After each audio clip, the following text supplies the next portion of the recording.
Hello and welcome to Rip Daddy's house. I am your gracious guide, Dave Makes Noises. Hope you've been saving up those sorcery points because the question we're quickening and then casting into the ether today is, what is the weirdest sorcerer concept you guys have? Part 1. I had a shadow sorcerer who got his powers after being bitten by Fenrir. Thing is, he can now see a small avatar of the apocalypse doggo everywhere he goes. It also acts like a puppy, demanding treats, pats, and walkies. He's the only one who can see it, so everyone thinks he's insane. Stopped laughing when he actually got the power to give him physical form, though. In my campaign, our sorcerer told the DM he wanted to play a wild magic sorcerer from Chesenta, a country with no magic, that ran away from home after his magic manifested with a wild surge fireball. Never went home to tell his parents what happened. DM filled in the backstory origin. A famous lich Larlock wasn't pleased with the current Mistra, wanted to make a new Mistra, a better Mistra. So, as proof of concept, he found a family with no magic that was expecting a baby, killed the infant inside the mother's womb, and filled the infant's developing soul with raw magic. Modify memoried the parents and put spells in place so they'd think magic was just great. Then he made a fake human persona to pose as our sorcerer's uncle. He was mostly curious to see if he could introduce magic into a bloodline that didn't have any and see how the raw magic would manifest before he tried to make a vessel for a new Mistra. Sorcerer met weird Uncle Larry for the first time on our adventures. His questionable morals made several of the good-aligned party members uncomfortable, but our sorcerer loved him for several months even after we found out he was really Larlock. Oh my god, Larry. Larlock. Eventually his evil got too bad and even the sorcerer turned on him. Thankfully, Mistra took offense to Larlock trying to replace her, so she helped the party avoid the angry lich. A Goliath wild magic sorcerer that was gifted magic by an archfey after they participated in a test of courage with some fellow teenagers of their tribe to pick a branch of the biggest tree in a cursed forest. Archfey thought it would be fun and gave them wild magic, and now they travel the world trying to find a cure.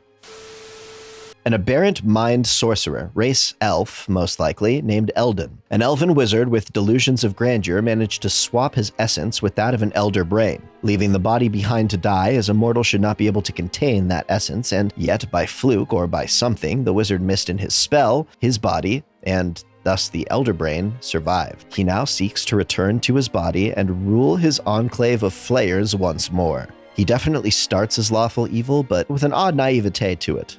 Goal-oriented, but constantly distracted by the things this new form does that confuse him. The meat and potatoes with Eldon is that he's never experienced humanity before. Devoured it, yes, but only via the lens of a mind flayer. In a body free of those inborn conceptions, things are different. The taste of food isn't really something memories do justice. To connect with another person without a hive mind is a difficult but rewarding endeavor.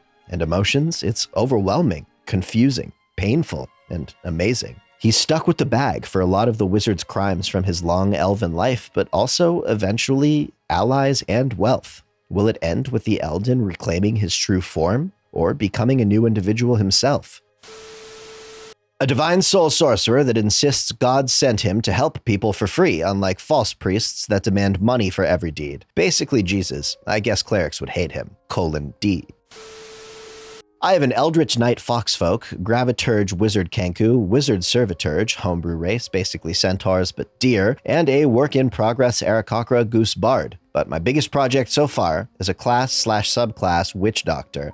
It's a support spellcaster up to level 5, when he goes through Awakening and obtains some really cool spells. I'm building it on the Wizard class, but with its own set of rules. Spells will follow the similar formula, and he'll function on support cantrips up to level 5. He also has 2 states he can switch between as a bonus action. One gives blessings, buffs to allied creatures, and the other one is all about debuffs of enemy creatures. So far, I'm really excited about this project, and hopefully it will see the light of a campaign one day. Smiley face.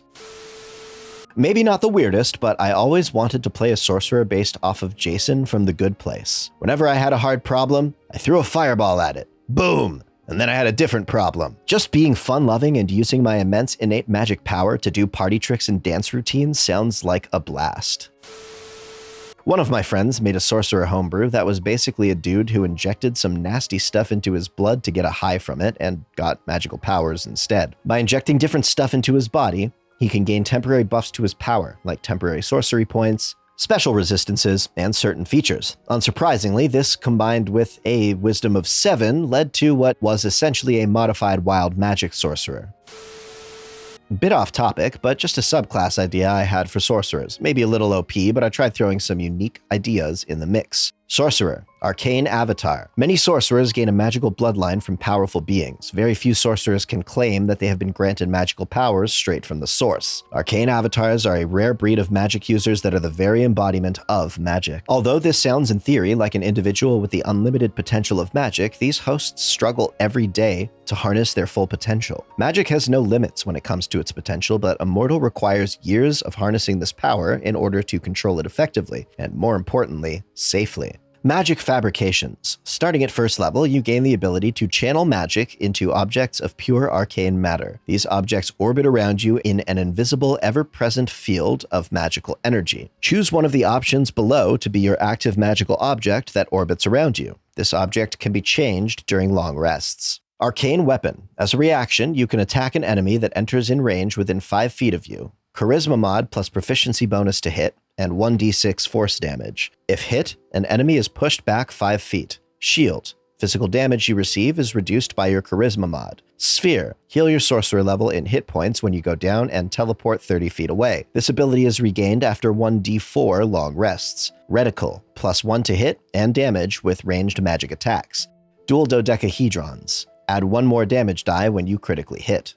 Cute. Magic maketh man. Starting at 6th level, when you expend a sorcery point, you may immediately attempt to regain it. Roll 1d20 and subtract your charisma mod from 20 to decide the DC. If you roll above or equal to this DC, you regain that sorcery point and cannot use this feature until your next short or long rest. If you use more than 1 sorcery point, you may attempt to regain all of them, but each additional sorcery point increases the DC by 1 to a maximum of 5. If you fail an attempt at trying to regain multiple sorcery points, you will lose an equal amount of sorcery points from your current unused pool of sorcery points. Magic Martyr. At 14th level, once per long rest, you can take half damage from one attack targeting you by sacrificing your magic fabrication. Additionally, you can now change or restore a fabrication during short rests. Monolith. At 18th level, you can have 2 active fabrications. Additionally, you can expend sorcery points to heal yourself 1d12 plus charisma mod hit points. Need background inspiration? Look below. Your family claims an ancestor was deemed the champion of a magic god. The gift is not hereditary, but rather passes on to the next of kin who is alive. You came across an ancient tome that changed you ever since you opened it. Afterwards, you gained abilities that you had previously never possessed. You perished in an area unbeknownst to you was a spring of pure magical energy. After an unknown amount of time, you awoke in this area, levitating slightly off the ground. A godlike magical creature found you in its dying state.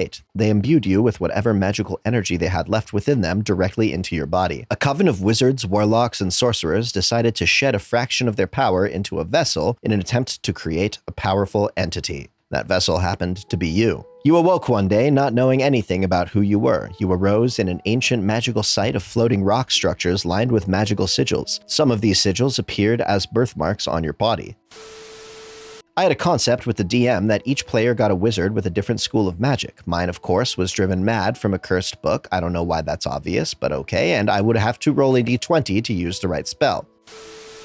Young sorceress who quite literally needed to eat constantly because she could burn calories like they're going out of style, but she also gained your powers and abilities by whatever she ate. And so basically the party let her eat anyone that was a bad guy along with a bunch of monsters that they have either once defeated or captured. For example, when she first ate a spider, she wound up looking a lot more like a half spider, half human. She also ate a goblin, a demon, basically you name it, she ate it. And by the end of the campaign, she was quite literally the size of Russia, and also curse that was put on her to burn all her magical calories, basically, as we called it in the campaign, was finally able to get rid of it. GM stated that now she was trying to find a way to work off all the weight. A life-sized puppet that was part of a mage's show, who was accidentally brought to life in a sorcerer's wild magic surge, giving him both life and magic. He now wanders the world trying to figure out who he is. Phoenix Soul Dragonborn Bronze. Salazar of the Mayastan was born into a clan of dragonborn sorcerers in an elf kingdom. All of the sorcerers were of draconic descent, and Salazar being different led to him being exiled. Unfortunately, Salazar dumped wisdom, so he honestly believed that he was actually being sent on a quest to find magical secrets and artifacts. Also, Salazar only spoke in questions until he had a magic seizure, aka I was out that session. That may have been sent by the sun god worshipped by the Kenku cleric in the party. Maybe not the weirdest, but might be close. My current character that is supposed to be somewhat incompetent at magic. Tiefling farmhand. Naturally gifted, all power, no skill. Considered a freak, but mixture of fear and pity kept him in the village on a condition that Hellspawn doesn't talk about magic. Upon finding a wizard, eaten by goblins, with his spellbook, half-eaten by goblins, soon to become spellcasting focus, he decides to ditch the taters and study magic, proudly becoming a wild magic sorcerer. Since his knowledge about magic channeling comes from a deteriorated book, he often has to improvise, hence his surges. Fast forward, tries to enlist to a magic school, gets rejected, turns into street magician / petty thief, fireballs his crowd, runs away to not get hanged, rhyme of the Frost Maiden, by the way. Campaign begins. Since he really intends to become the caster, I play him as extremely power-hungry, jumping through hoops with his research. He's street smart, but not actually smart. Notable feats would include eating an undead with the party shifter bard. You don't get powers by not doing stupid stuff. D. Swearing vengeance against uber-powerful NPC that insulted his pride. With the NPC basically being Kiryu from Yakuza, we started joking about the sorcerer becoming Majima stand-in, and collecting so many demonic bling, he got an audience with Levi himself, and now proudly dons a hex blade. Also, I got allowed free surges from that one feature that can be recharged by surging. So, only thing stopping me from becoming a disco ball of random death is not wanting to murder my party. Hello, my sweet friend, and thank you for attuning the infinite ganglia of your shimmering cosmic conscious beingness to this video, and for doing so until the very end. If you've got a weird sorcerer concept you'd like to share with the community, please share it in the comments below. If you've got another story you'd like to share with us, please feel free to join us on our official subreddit, r/MrRipper, which serves as a gathering place for stories and threads for videos just like this one. If you're a DM or a player looking for a group to play with, you might have some luck on MrRipper's Group Finder Discord server, where almost 4,000 gamers are hoping to roll dice with somebody just like you. Unless you're a jerk, in which case they probably don't want to play with you, to be fair. So if you're going to be a jerk, maybe go do something else far, far away from our humble little Discord server. Thanks. I hope this week that you prioritize a time for deep rest, a nice long sleep in, a hot bath, some quiet reflection time, whatever keeps your spiritual boat afloat. If you'd like to hang out sometime, you're welcome to check out my Twitch channel, where I've been doing some live looping jam sessions with topics suggested by chat. You can find me over at twitch.tv/DaveMakesNoises most weeks. Hope to see you there. Thank you again for watching. We are so grateful you've decided to join us today here at Rip Daddy's house. Please sub for Nat 20s, ding that dong to be initiated into the early squad, and we'll see you next time.